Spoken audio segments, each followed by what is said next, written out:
6 months ago, I asked my girlfriend Ellie for a favor. I asked her to spend 5 hours playing Dark Souls while I captured and analyzed her gameplay. It turned out to be a fascinating examination and people really seemed to enjoy it, so we did it again, and again, and again, and again.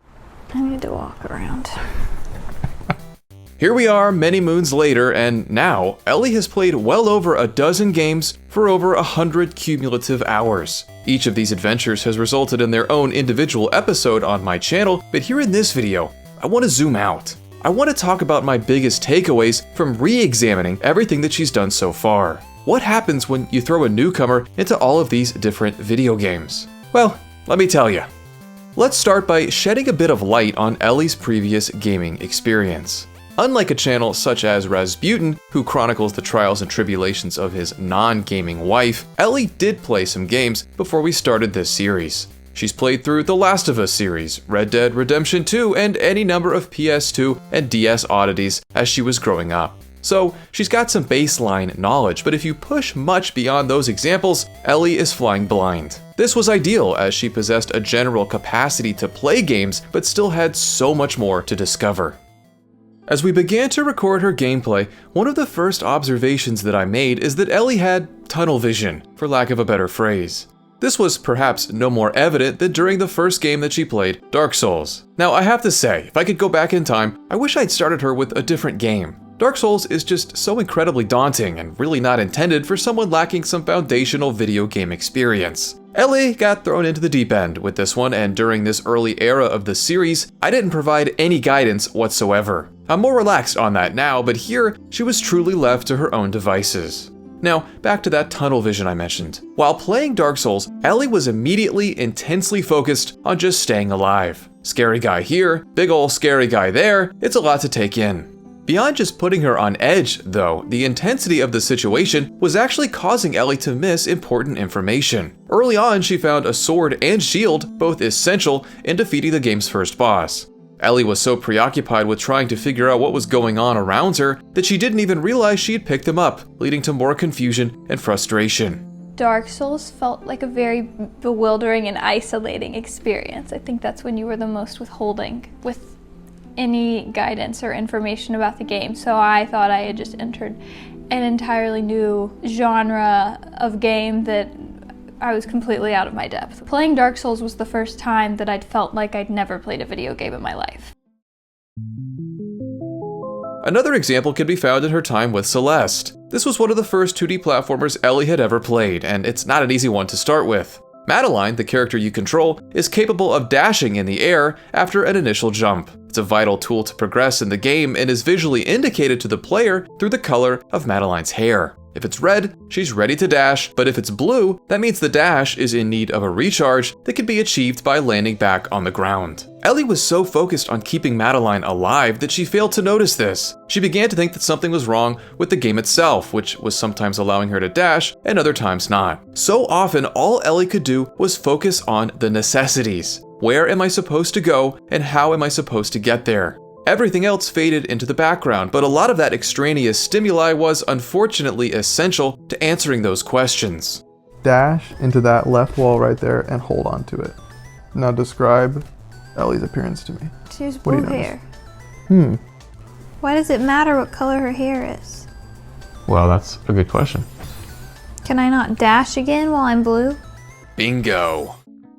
If we zoom out a bit, we begin to see that this tunnel vision phenomenon is but a symptom of Ellie's overall lack of video game literacy, which has continued to prove fascinating to witness. What do I mean by this? Well, the word literacy is often associated with literature, and it's literally defined as the ability to read and write, but literacy can be developed for any trade or skill. As someone who has played through hundreds of video games, I've developed a decisive video game literacy. When I play a new game for the first time, even though I've never touched it until that moment, my experience is informed by all the games I've played before it. When I attempted Dark Souls, my prior gaming knowledge meant that I immediately knew to equip the sword and shield to continue forward, but Ellie didn't have that same knowledge. This gap in experience makes it appear that I'm better at the game than she is, but in fact, I'm simply more well-versed. The discrepancy likely isn't caused by difference in skill, but difference in exposure. Regardless, this lack of literacy could be seen all over the place. Take Hollow Knight, for example. This room is found 2 minutes into the game and requires the player to hold down the jump button to execute a higher jump. Since Ellie hadn't played many platformers, she didn't inherently understand this concept, leading her to get stuck. She began mashing the jump button, but that only resulted in more smaller jumps in quick succession. It wasn't until she was forced to experiment that she began to understand the concept. Early on in Resident Evil 7 Biohazard, Ellie received a knife but didn't realize it could be used to break boxes, causing her to miss valuable resources. Back in Dark Souls, just navigating the menu to equip the sword and shield took her 15 minutes. Alien Isolation, another intense survival horror game, almost immediately had Ellie on her back foot.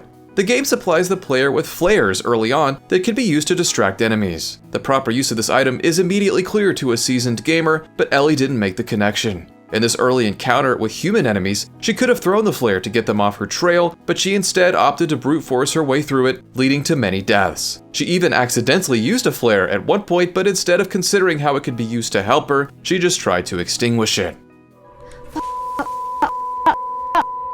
do I stop that? How do I stop that?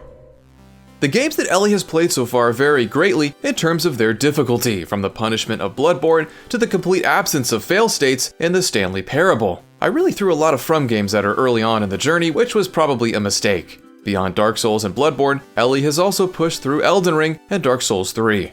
To some degree, everything she's playing is hard, as they're each asking something new of her that she has to learn on the fly, but the difficulty of these games in particular pushed her over the edge. I don't mean that they got the biggest reaction out of her. I think that honor still belongs to Celeste. That was f***ing wrong. It was not what I was trying to do. Why does the button not do what my brain wants it to do? They pushed her over the edge in the sense that overcoming a challenge was no longer reward, but rather relief. Even if Ellie were to defeat a difficult boss, didn't really matter because she knew an even harder one was around the next corner. The pervasive sentiment around completing anything in one of these games was simply exhausted gratitude that she'd never have to do it again. That's not very fun, and it led Ellie to grow fatigued. Even the liberating freedom of Elden Ring only carried her so far. Celeste may have elicited incomprehensible sounds in a way that Dark Souls didn't, but Ellie never wanted to stop playing. I think she responded better to simplistic difficulty, that is to say, a game that demands high level of skill in one particular area. Celeste is tough as nails, but all it asks is that you master jumping and dashing. Bloodborne, on the other hand, needs you to understand melee combat, long-range combat, dodging, targeting, leveling, exploration, inventory management. I could go on. It's not that Ellie was averse to challenge, but to dole it out in so many ways at once was just too much. And then I think From Software just gets grueling to do the same thing over and over and over again. Really started to take a toll on me. I liked Elden Ring the best, that I had more of an open world to interact with, but Dark Souls and Bloodborne just felt like I was doing the same area for hours, and that was really, really hard. In general, Ellie appreciated a more simplistic, straightforward gameplay loop. The Stanley Parable presented perhaps the weirdest game we'd played to that point, and I expected it to be a breath of fresh air. As I mentioned, there's really no way to fail in this game. No matter what you do, you'll always eventually funnel into one of the game's many endings and then just restart at the beginning. It's an experience predicated more on simply witnessing its bizarre humor and subversion, which I expected Ellie to love. She certainly got a kick out of some of the stranger moments and appreciated it for what it was, but on multiple occasions, she was bored. She grew tired of walking around with no sense of urgency or clear goal. It was a more defined sense of progress that seemed to resonate with her the most, like what she found in The Elder Scrolls V Skyrim. Skyrim, despite featuring a massive open world and innumerable systems, mechanics, and NPCs, is also very good at distilling it all down into an experience that a less grizzled player can still appreciate. It's complex but easier and more direct than a game like Elden Ring, enabling Ellie to enjoy it more. When she leveled up, the game made sure that she was aware of that, plastering her skill point on the screen. She could immediately apply it to one of many skill trees presented in a visually appealing manner, and she knew exactly what each ability would do before she spent the skill point. Progression was smooth and clear, serving as a carrot on a stick for Ellie to continue, but Skyrim also exposed one of Ellie's biggest recurring problems. During most of the games that we've played, she's displayed a tendency to box herself in, as I've begun to refer to it. So, in Skyrim, Ellie was traveling up a mountain in an early story quest. She needed to reach the peak to continue on with the mission, but the game wasn't explicitly instructing how she should go about this. All Ellie knew is that she needed to get to the top. I was happy to see that she quickly headed to the trail that would most directly lead her there, but as she climbed higher, she encountered a wolf. The scuffle caused her to lose sight of the path, which led her to the quick assumption that she'd reached its end. Instead of investigating further, Ellie went back down the mountain and spent half an hour running around until she finally realized that she'd had the right idea from the get-go. Low points tend to happen for me when I get to a point where I know I would be looking it up on IGN, or I'd be looking at a walkthrough and I know that I can't do that, is when I start to get really frustrated, because I know that's what I would do in my regular life, and knowing that I can't makes me think like, oh, you would never get this because what you're used to is looking this up. And if you can't look it up right now, then you're never going to accomplish it, so this isn't even worth it. You're going to be stuck on this until you're done with the 5 hours and then move on to another game. There have been numerous occurrences where Ellie assumed that the right thing to do was the wrong thing to do, and vice versa. Back in RE7, she found this strange picture frame after a boss fight that looked like it had some relevancy, but she assumed it was just decorative. Unfortunately, it actually contained the key needed to progress the game, so Ellie ended up wandering aimlessly until I gently guided her to re-examine it.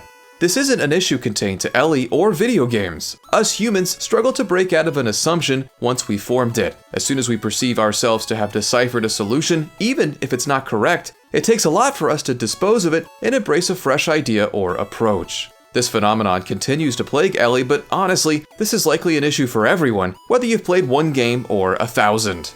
Of course, the more games you play, the more flexible a gamer you become.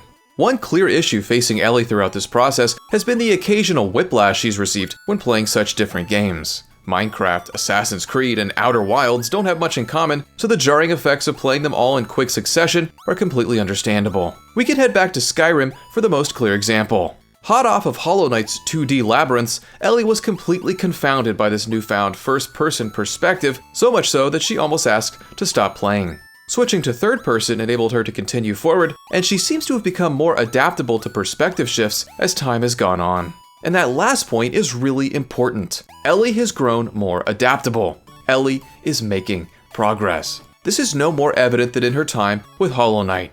Unlike every other game she's tried, Hollow Knight has persisted beyond a single video. We've actually made 6 Hollow Knight episodes, plus a few live streams, putting Ellie's total time logged into the game at roughly 45 hours. This much time has allowed us to see how she manages with the same game over and over again, and the results speak for themselves. As I mentioned, she didn't even know how to high jump at the beginning of the adventure, but with time, Ellie has grown deeply familiar with Hollow Knight's movement. Beyond that, she's managed to defeat more bosses than she likely ever anticipated, leading to some of the best moments of this entire series.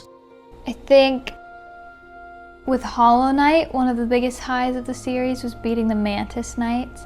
That felt like watching it back, and while I was doing it, I was like, I am a legit gamer. Like, the stuff I was having to do with my hands felt really advanced, and like I was moving really fast, and that was exciting.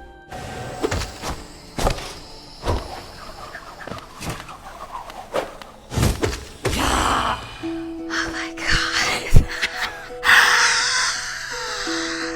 Oh my god. It's simply undeniable that all of the time spent playing video games has, perhaps unsurprisingly, made Ellie a hell of a lot better at playing video games. Her skill, her ability to execute the goal, has grown, but so too has her capacity to intuit what the goal even is. Her gaming instincts have sharpened. If gaming is a language, Ellie has learned how better to speak it, how better to interpret it. That gaming literacy continues to manifest. Interestingly, the area that still presents the most issue for her doesn't even lie within the games themselves. Her own self-doubt still finds a way to creep into her playtime. I think I still have a problem of assuming I can't do something. when I can't do it off the bat, I think I still struggle with assuming that I'll never be able to do it. Or even if I don't genuinely feel that I'll never be able to do it, it's hard to stop that rhetoric from coming out.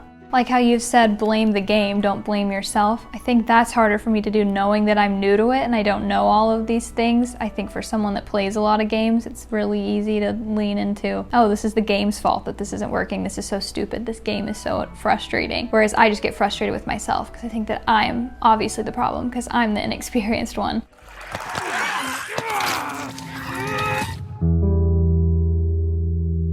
This was most evident when she played The Last of Us. This was an interesting game, as it's the only one that Ellie had already played before we filmed the video. To spice things up a bit, we bumped up the difficulty level, making the game significantly harder. Now, Ellie faced familiar challenges in a different context. From the outset, she was uneasy about the change. She constantly doubted her capacity to overcome the encounter at hand, and when she did, she doubted herself on the next one all over again. But when all was said and done, she'd covered a huge amount of ground in just 5 hours, illustrating to her irrefutably how much she was capable of. Also considering that a lot of people watching are really good at video games or really care about the game I'm playing makes me put more pressure on myself to succeed.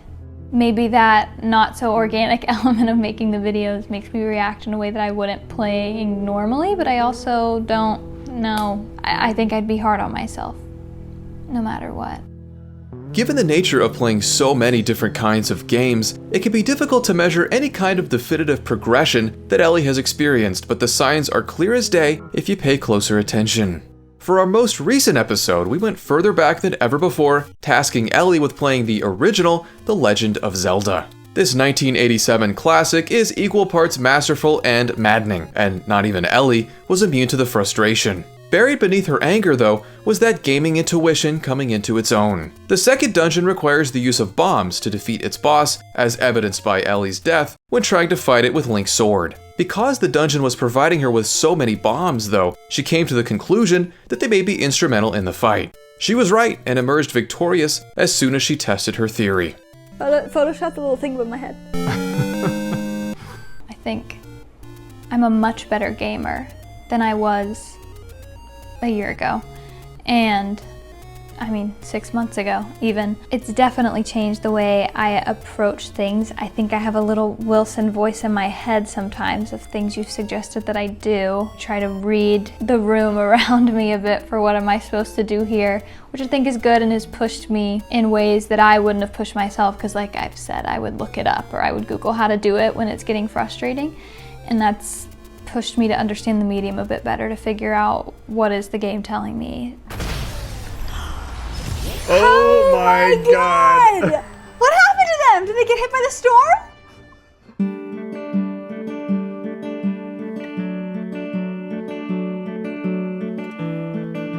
The Legend of Zelda feels something like a new beginning for this grand study. As we begin delving into Nintendo games, both retro and modern, I'm more fascinated than ever to see how Ellie reacts to some true classics of the medium. All the while, new releases across the gaming spectrum provide ample opportunity to explore new genres and scenarios. Who knows what we'll play from here, and who knows how Ellie will react, respond, and overcome, but one thing is for certain, she's never been more capable than she is right now.